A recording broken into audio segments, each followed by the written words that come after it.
Lucky আক্তারের প্রতি যে প্রতিক্রিয়া মাঠে দেখা যাচ্ছে সেটা নিয়ে কয়েকটা কথা বলা দরকার বলে মনে করি। আমি আজ সকালেই নিজেই তাকে নিয়ে একটা ভিডিও করেছি।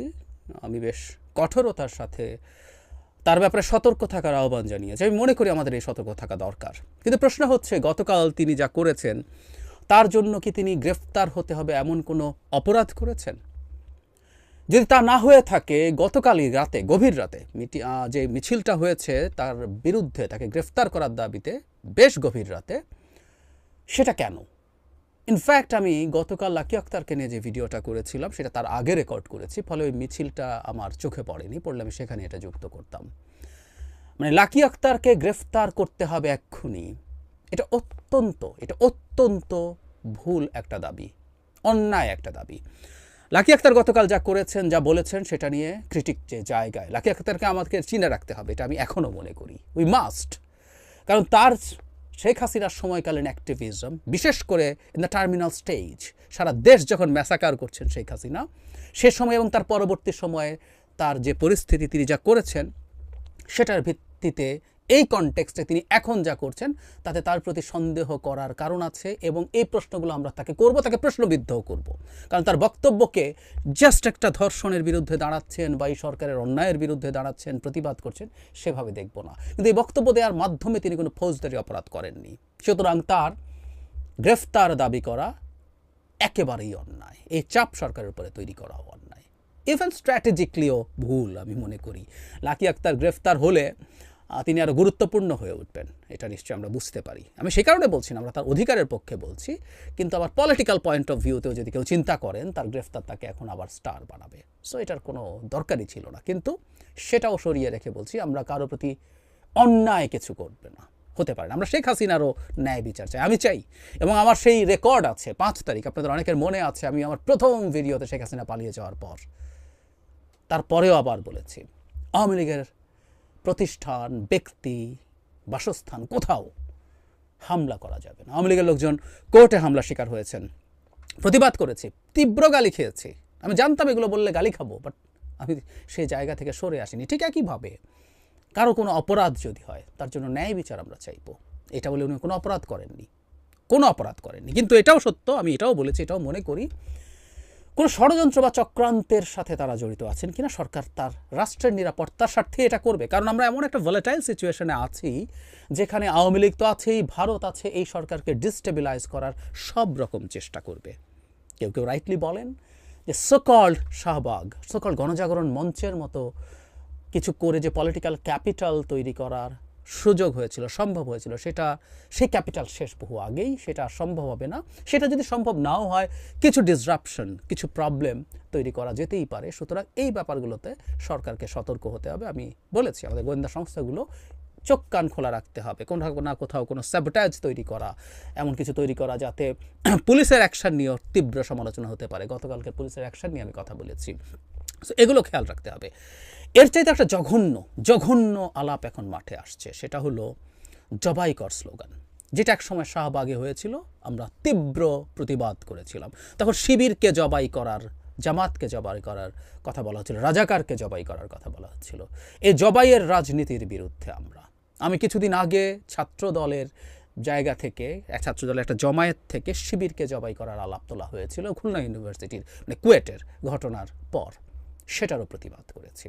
এই দেশে শিবির জামায়াতের সাথে আমার আদর্শিক দ্বন্দ্ব আছে, আমি তাদের রাজনীতির খুব ঘোর বিরোধী, কিন্তু তাদের প্রত্যেকটা রাজনৈতিক অধিকারের পক্ষে আছে। আমার এন্টায়ার সময়টাতে যে কেউ ফলো করলেই দেখবেন। সো কোনো জবাইয়ের রাজনীতি আর হবে না বাংলাদেশে, হতে পারে না। শাহবাগে যারা গেছেন, শাহবাগে শেখ হাসিনার ফ্যাসিজমকে ওই সময় পুষ্ট করতে যারা রোল প্লে করেছেন, লাকি আক্তার তাদের একজন, আমি নিশ্চয়ই মনে করি। সেই অপরাধেরও জন্য জেনারেলি একটা ট্যাগ দেয়া এবং তাকে হত্যাযোগ্য করে তোলা এক বিভৎস ব্যাপার, ভয়ঙ্কর ব্যাপার। এটা বর্বরতা, এটা আরেক বর্বরতা।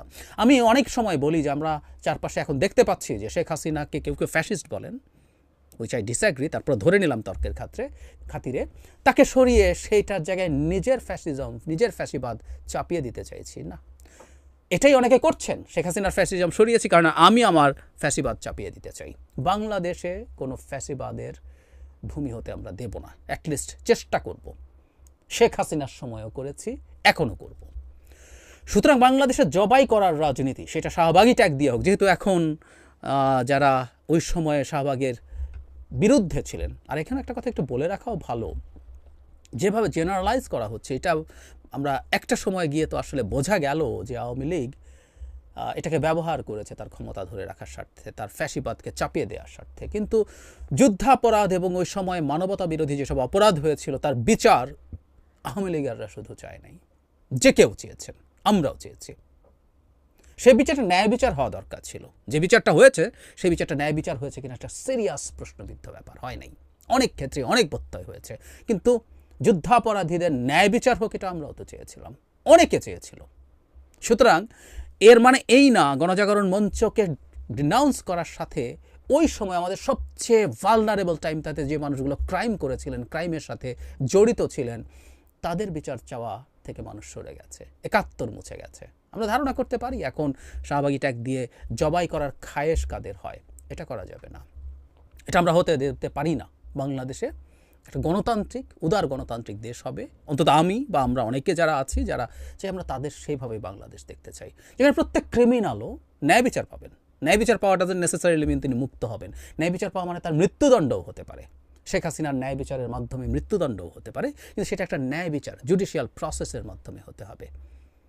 সেটা সেইভাবেই হতে হবে, সেটা সেইভাবেই দেখতে চাই। সেই জন্য কেউ নিজে পিটিয়ে মেরে ফেলছি, কেউ সরকারি বাহিনীকে দিয়ে, যখন সরকারি বাহিনী যখন অনেককে খুন করছে সো কল্ড ক্রসফায়ার বা এনকাউন্টারের নামে, প্রত্যেকটা জিনিসের তীব্র বিরোধিতা করেছি বছরের পর বছর, অন্তত ১.৫ দশকের আমার ট্র্যাক রেকর্ড আছে। সো আমরা ওই প্রতিবাদও করব।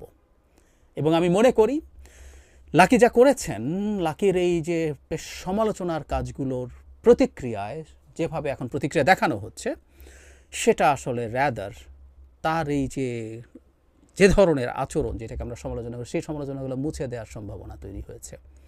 আমরা এই ধরনের তীব্র প্রতিক্রিয়া, অন্যায় প্রতিক্রিয়া, অসভ্য প্রতিক্রিয়া কোনোভাবেই দেখাবো না। এবং এই ধরনের ন্যূনতম যে কোনো ঘটনা ঘটার প্রবাবিলিটি থাকলে আমরা নিশ্চয়ই লাকি আক্তারের পক্ষে থাকব। আবার একই সাথে আমি তাকে নিয়ে যে ক্রিটিক করেছি আজ সকালে, আমার সেই ক্রিটিক বলবৎ আছে, বলবৎ থাকবে। এবং তাদের মতো মানুষকে আমাদের ক্রিটিক্যালি দেখতে হবে, মনের মধ্যে তাদের এই ব্যাকগ্রাউন্ড, কনটেক্সট সব কিছু নিয়েই বিচার বিবেচনা করতে হবে। তাদের কথাকে কিভাবে নেব সেটার উপরে ডিপেন্ড করবে। আবারও বলে শেষ করি, এই কথার জন্য তিনি কোনোভাবেই গ্রেফতার হওয়ার মতো কাজ করেননি, আর হত্যাযোগ্য হতো বিভৎস ব্যাপার। কেউই পৃথিবীতে কোনো মানুষকে দিয়ে হত্যাযোগ্য নয়, কেউই কোনো কারণেই জনগণকে দিয়ে জবাই হয়ে যাওয়ার মতো নন। শেখ হাসিনাও নন, শেখ হাসিনারও বিচার চাই। সেই তুলনায় লাকি আক্তার তো আসলে কিছুই নন। সো আমরা বাংলাদেশে এই রাজনীতি আর দেখতে চাই না, স্লোগান আর দেখতে চাই না, এ ধরনের মিছিল আর দেখতে চাই না।